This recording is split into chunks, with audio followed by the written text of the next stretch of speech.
fata oya ni umukristo mwana wari umupagani oya yari ariwa abakristo bo muri ADPR n'abo muri Eglise Gatolike batandukana kuvuga ntabwo tujya tumenya ibintu byose bisembuye ibintu bidasembuye nyine ubwo abo bose bari abakristo cyangwa bose n'abakristo babwira nibyo nyine mwibuke munywe biwanje icyo kinyobwa nabifuriza ko mwajya munywa nicyo nzi ko nta ngaruka nicyo nzi uko cyengwa nicyo nzi uruganda rwacyo narugezeho nicyo kinywane safi kweli ako ujya buriyani ese uwiyenza ni yabonye ni buriyani nini biriya rero ibintu bya buriyani ntabwo rero nabyo bimaze kunshyikaha ushobora kugira confidence ko gushyika utaruna njye niba ndi umu-influencer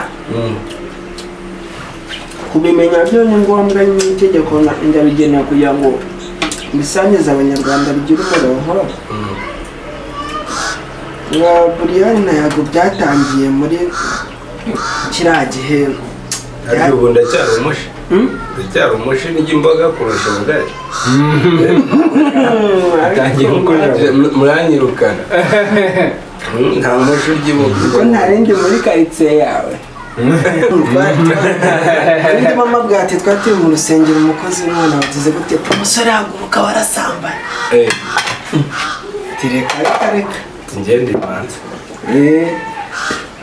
umusore haguruka ikibazo cyaje kubaho njye naje nyuma byaje gusozwa njye gukoresha umusore telefone amaze ati se ko bakubwira ngo haguruka warasambanye ntubyumve byari bimeze bite usibye icyaha wenda cyo kwifuza ugasambanya umuntu mu magambo sinabikoze ndimana mu magambo arabyemera nose mu magambo yabonye yongera no kubabeshya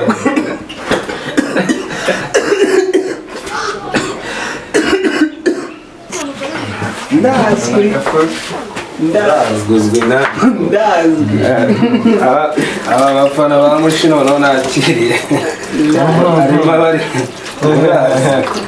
uzwi nande ntabwo kuri social media se hari umuntu utazi icyo ukora iki ukora iki ni influencer muzima content creator resha umwana wa mama ibyo mutwiko byihorera turi kwa mushi uraje tubwire uraje nziguhereke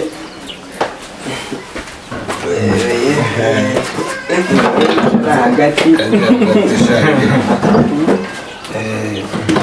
rwose sha ndanajyamo ko mwabyize yewe shyiraho utuboga turya ubugari mu mwanya ibindi ndabivuga sorori se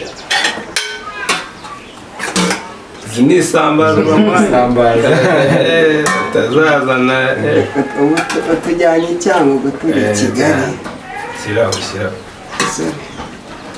nzanezamyobanira iki kabaza bwira uriya mukobwa wanjye akavuga nanjye kuzana icupa gusa babuze itarimo ikintu kuko ari itabanjiriza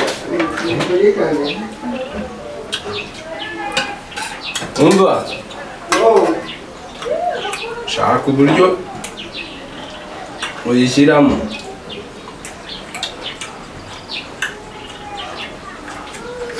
ngo ni B1 hari ririmo inzoga ese ngiriyo uwo musore nawe umusubize kuri B1 fata oya ni umukristo mwana wari umupagani oya yari ariwa abakristo bo muri ADPR n'abo muri Eglise Gatolike batandukana kuvuga ntabwo tujya tumenya ibintu byose bisembuye ibintu bidasembuye. nyine ubwo abo bose bari abakristu cyangwa Bose n'abakristo. ndetse zisambaza ntabwo bazitekesheje bw'iwanyu. banywanyi rero nk'uko mubizi kwa mushi ibintu byose bari ukwirira. uyu munsi twariwe dusambaza, ejo twari ibigori, twari ibigori ntabwo mwari muhari, n'abandi bari bahari.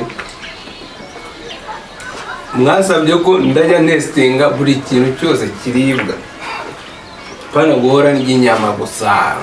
n'izi ntare nanjye ngenda niyemeje kujya ngenda mpindura, ariko baravuga ngo nta kintu. waba ari ubukene abanywanyi. Kakanura. ahubwo ibitekerezo byanyu nibyo mba nubahirije. Pasiteri sinabakira kabiri. harya no kugasambaza n'ubugari nayo ibigori byonyine. ejo nzaryikira Ibijumba. ubugari babona ko babukata. ibijumba n'ibishyimbo nabyo nzabirya. Ntago ndi umushi.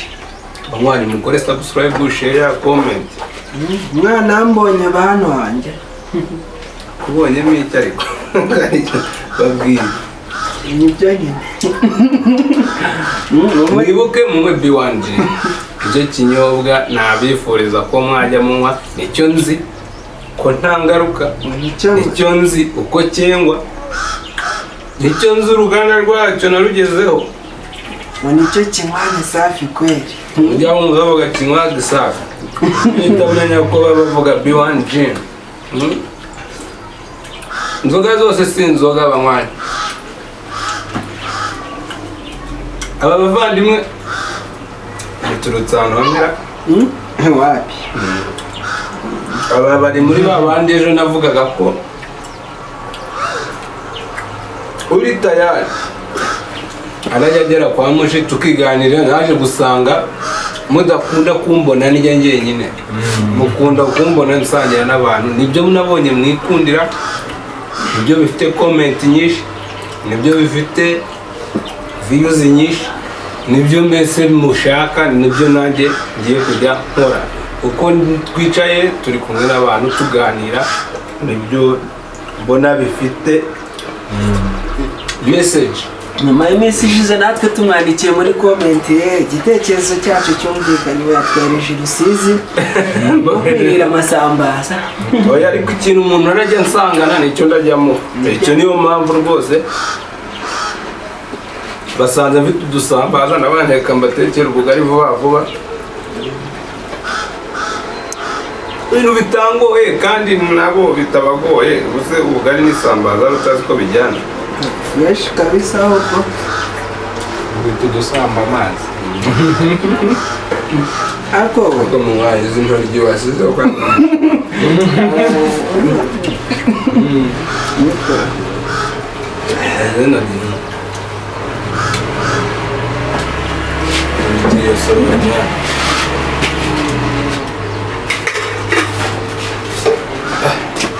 basanga hikira kuba ugiye ugenda utwaye ubwawe. agenda buri kwaye mu ntoki.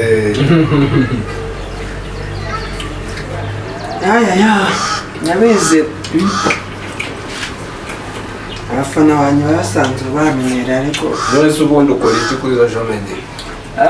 ngo barakumenya ufite social media abantu baranzi cyane. hari abantu banzi nk'umukameramani, umukinnyi wa filime, content creator, umunyamakuru. Anyway, ni muri byinshi. ku bantu bankurikirana kuri TikTok Java TV Rwanda n'izindi social media, ni akari gaciye ariko mu B1. ni iki wabwira nk'abafana ba Mushi wenda bataragera hano? ikintu nabwira abafana ba Mushi ni uko ndabibakumbuje. Shinari rwose umuha igitekerezo ndabizi kirubahirizwa, gusa agendera ku murongo. mumaze igihe mushima bari ku murongo. Mwese niba twaramwandikiye umwaka washize mwumve ngo nabanje kanyombya nzovu niwe ukurikiyeho papa sava papa sava urambeshye hari ibihanga be utagereramo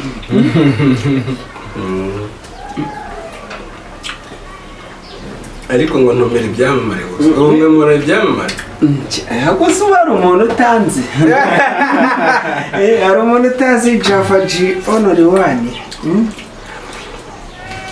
ntawe utanzi gusa naherutse kubacaho ntabwo nari ndi muri kamera uri kumwe na Gasuku na Ndimbati mbona mwashashe hasi reka hasi shamushi yukoramo yukoramo bisaba kukwandikira bisaba kwandika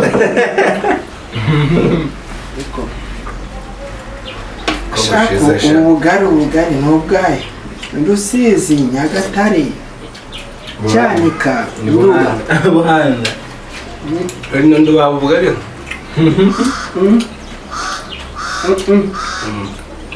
ahubwo muhanda bituruka ko Kamonyi ariko buriya si hariya Muhanga Gitarama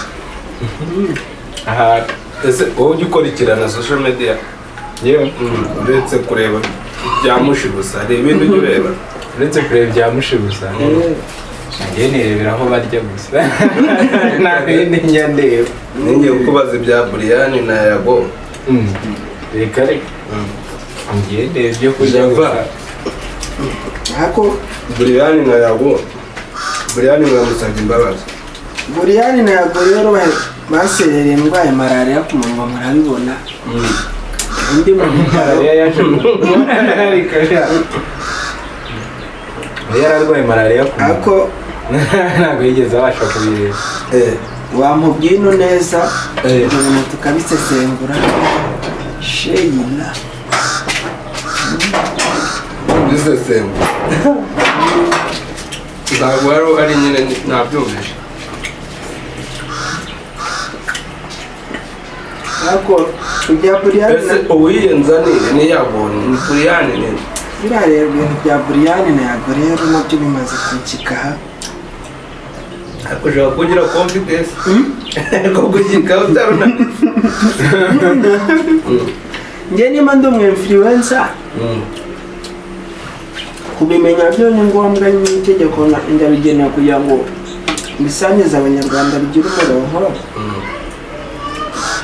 nka Brian na Yago byatangiye muri kiriya gihe ariko ubu ndacyari umushi n'ijya imboga kurusha ubugari muranyirukana nta mushi urya imboga ko ntarindi muri karitsiye yawe kamerama ntuzumiye ariko yewe ishobora kuba yavuyeho kare warebye kameramani ko ari wowe wibagiwe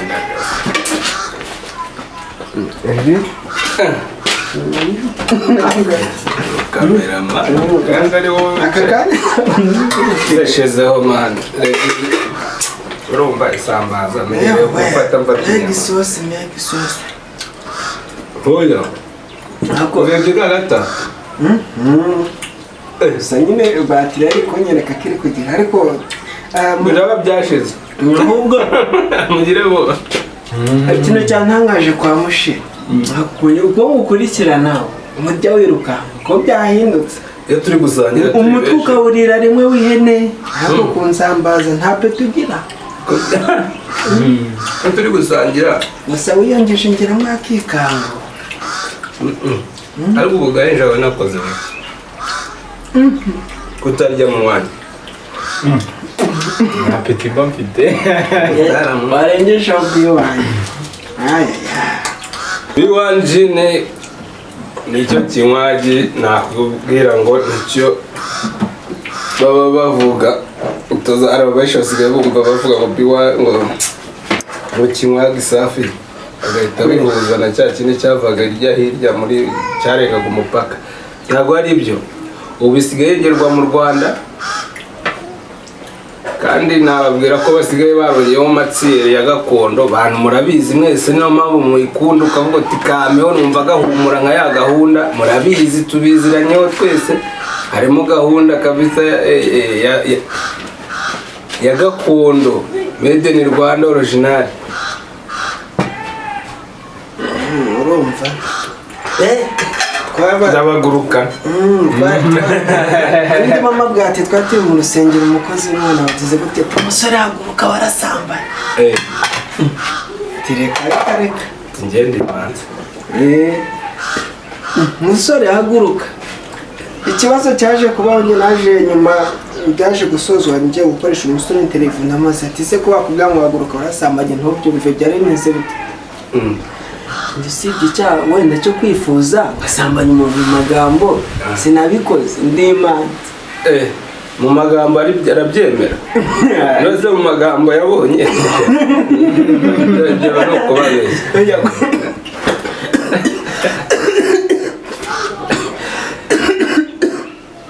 Nifuza umugore wundi. Umugore wari. Nabikosha.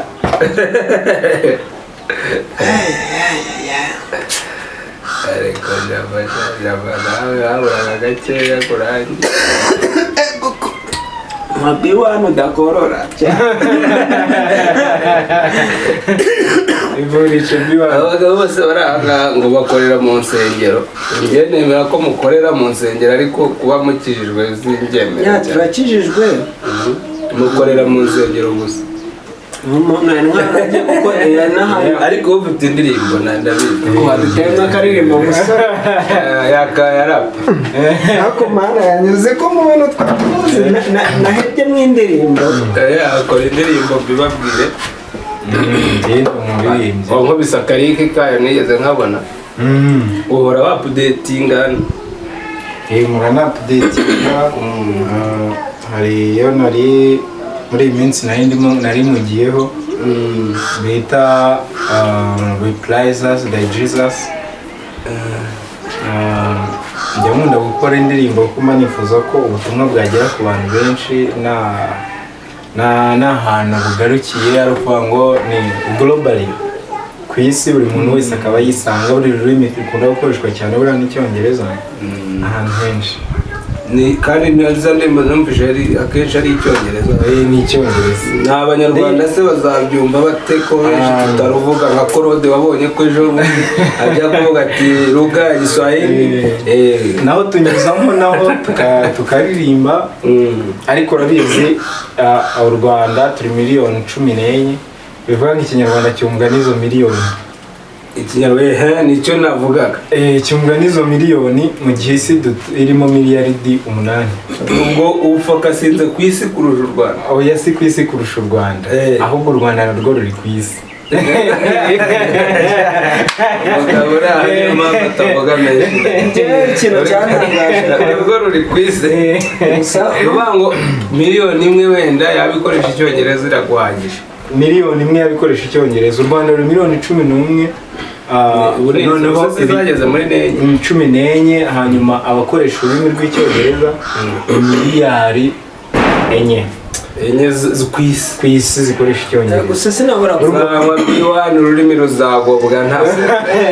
uyu muhanzi rero ntabwo nabura kumubaza ikibazo. Akenshi wasangaga mu bameya hano mu gihugu cy'u Rwanda ugasanga afite nk'umwana w'umunyeshuri ari gushishikariza abana bariga neza, dufite ibigo byiza, ugasanga umwana we yiga muri Leta Zunze Ubumwe za Amerika. Ese wowe iki wahisemo gutagetinga Icyongereza kurusha gukoresha umuco w'iwanyu gakondo?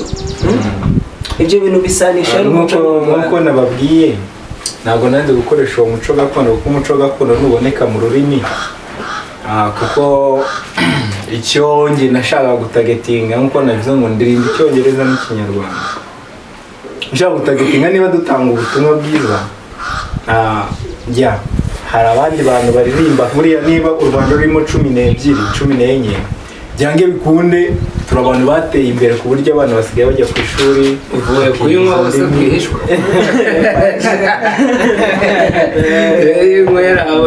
bakiga izo ndimi, n'abatazumva turushaho, niyo mpamvu dushyiramo na cya kinyarwanda, ariko dushaka gutanga ubutumwa in globally ku isi hose muri rusange, kugira ngo buri muntu wese ijambo ry'Imana rimugereho, abashe gufatwa n'iryo jambo ry'Imana, tubashe gukizwa muri rusange. Abaturwe n'ibyo abaturwe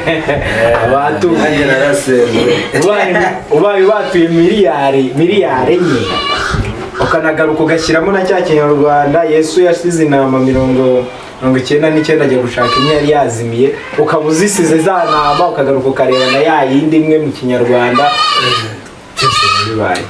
Ariko mushi akenshi nafite ibibazo byinshi byo kukubaza dukarabe mbega ko twumiraho ibibazo byo ntibizashira, tutambaye turi kurya. gusa ikibazo kimwe ntabwo nakigendana, Kimbaza dukarabe akaboko kakangana nk'akinka nyine uruntu cyane umvaga naratameye njye nareberaga kuri kamera hati kameramani wenda yifate hejuru nka doroni. reka nkubwire rero, icyo si ikibazo ahubwo ni ukunsereza.